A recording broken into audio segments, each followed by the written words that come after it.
మగువలకు శుభవార్త. 1 గ్రామ్ జ్యువెలరీలో ఇప్పటి వరకు మరెవ్వరూ ఇవ్వలేని ఛాలెంజింగ్ ధరలు కేవలం అలంకార్ ఆర్ట్ జ్యువెలరీలో మాత్రమే. మరిన్ని వివరాలకు 7998484841. Welcome to sauce TV. నేను మీ ఆబిద్ హుసేన్. ఎక్కడ చూసినా ఒకటే టాపిక్, వాలంటీర్లు ఉంటారా తీసివేస్తారా? ఎందుకు ఇంతలా టాపిక్ జరుగుతుంది, ఎందుకు ఇంతలా మాట్లాడుకుంటున్నారు అంటే వాలంటీర్ వ్యవస్థ జగనన్న సైన్యం. ఎందుకంటే ఇదే టాపిక్ నడిచింది గతంలో 2019 నుంచి 2024 వరకు. ఈ వ్యవస్థ ఏదైతే ఉందో వాలంటీర్ వ్యవస్థని జగన్ తీసుకొచ్చారు. ఆనాటి ముఖ్యమంత్రి జగన్ తీసుకురావడం జరిగింది.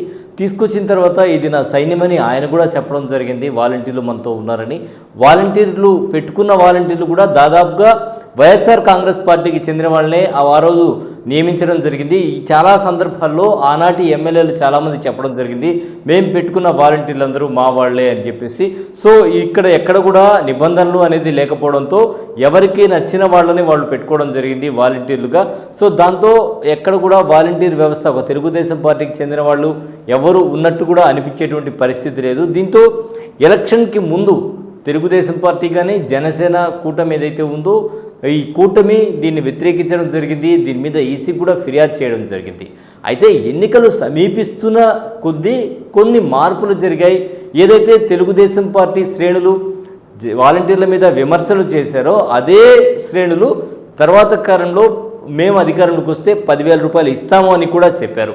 అయినా కూడా వాలంటీర్లో మార్పు కనిపించింది. చాలామంది వాలంటీర్లు స్వచ్ఛందంగా ముందుకు వచ్చి మేము జగనన్న సైన్యం, జగనన్నతోటే మా ప్రయాణం, జగనన్నతోనే మేము ఉంటామని చెప్పి రాజీనామాలు చేయడం జరిగింది. సో ఆ దిశగా వాళ్ళు రాజీనామా పత్రాలు వేలు కాదు లక్షల మంది సమర్పించడం జరిగిందని చెప్పొచ్చు ఒక రకంగా అయితే.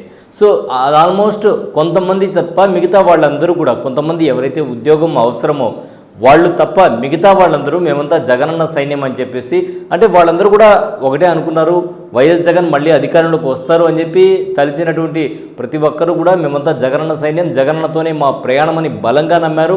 అదే మాటతో వాళ్ళు రాజీనామా చేయడం జరిగింది. ఎందుకంటే 10,000 ఇస్తామని తెలుగుదేశం పార్టీ ప్రకటించినా కూడా దాన్ని నమ్మకుండా వాళ్ళు రాజీనామా చేసి వెళ్ళడం జరిగింది.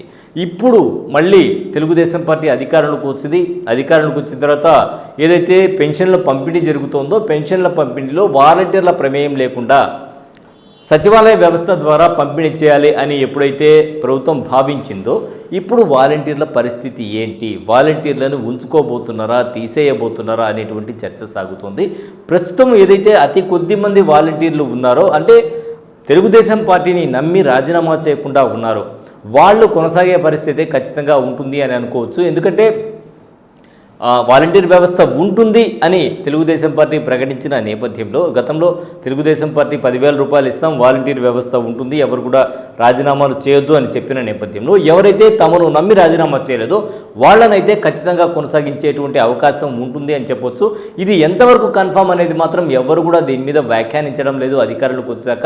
సో వాలంటీర్లు ఉంటారా ఉండరా? సో వైసీపీ నాయకులు మమ్మల్ని బెదిరించడం వల్లే మేము రాజీనామా చేయాల్సిన పరిస్థితి వచ్చింది, బెదిరింపులకు లొంగిపోవాల్సి వచ్చింది అని చెప్పి వాళ్ళు చెప్పడం జరిగింది. అయితే ఇప్పుడు వాలంటీర్లకు సంబంధించి ఒక శాఖ అయితే ఉంది, దానికి కొలుసు పార్థసారథి మంత్రిగా ఉన్నారు. సో ఈ నేపథ్యంలో ఖచ్చితంగా వాలంటీర్ వ్యవస్థ అయితే కొనసాగుతుంది. ఇంతవరకు ఎవరైతే రాజీనామా చేయలేదు, అంటే పార్టీని నమ్మి తెలుగుదేశం పార్టీని నమ్మి ఎవరైతే రాజీనామా చేయలేదో తెలుగుదేశం పార్టీ సానుభూతి పరులు ఎవరైతే ఉన్నారో అభివృద్ధి కోసం తెలుగుదేశం పార్టీతో కలిసి నడిచిన వాలంటీర్లు అయితే కొనసాగేటువంటి పరిస్థితి అయితే ఉంది. సో ఎవరైతే వాలంటీర్లు జగన్ను నమ్మి చేశారో వాళ్ళైతే ఇప్పుడు బెదిరిస్తున్నారు అనేది అందరూ కూడా చెప్తున్నటువంటి మాట. చాలామంది ఈ మాట అయితే చెప్తున్నారు, తమను బెదిరించారు, బెదిరించడం వల్ల రాజీనామా చేశారని. సో ఈ మాటను తెలుగుదేశం ప్రభుత్వం నమ్ముతుందా, నమ్మి కొనసాగిస్తుందా అనేది అయితే చూడాలి. సో ఎవరైతే తెలుగుదేశం పార్టీని నమ్మి రాజీనామా చేయలేదో వారైతే కొనసాగేటువంటి పరిస్థితి ఉంది. ఈ పర్టికులర్ విషయం తీసుకుంటే ఇప్పుడు ఈ నెలలో మాత్రం పింఛన్ల పంపిణీకి వాలంటీర్లను దూరంగా ఉంచడం అయితే జరిగింది. మరి భవిష్యత్తు కార్యాచరణ ఏ విధంగా ఉంటుంది అనేది తెలుగుదేశం అధినేత మీద ఆధారపడి ఉంటుంది. ఇది ఇవాల్టి స్పెషల్ స్టోరీ. మరో స్పెషల్ స్టోరీలో మళ్ళీ కలుద్దాం. అంతవరకు సెలవు, నమస్కారం. సాస్ టీవీని సబ్స్క్రైబ్ చేసుకోవడం మాత్రం మర్చిపోవద్దు. మగువలకు శుభవార్త. 1 గ్రామ్ జ్యువెలరీలో ఇప్పటి వరకు మరెవ్వరూ ఇవ్వలేని ఛాలెంజింగ్ ధరలు కేవలం అలంకార్ ఆర్ట్ జ్యువెలరీలో మాత్రమే. సొంత తయారీదారుల చేత డైరెక్ట్ గా కస్టమర్లకు నచ్చిన విధంగా నగలను వారు కోరిన డిజైన్ లో కస్టమైజ్ చేసి ఇవ్వబడును. మరిన్ని వివరాలకు 7998484841 7998484842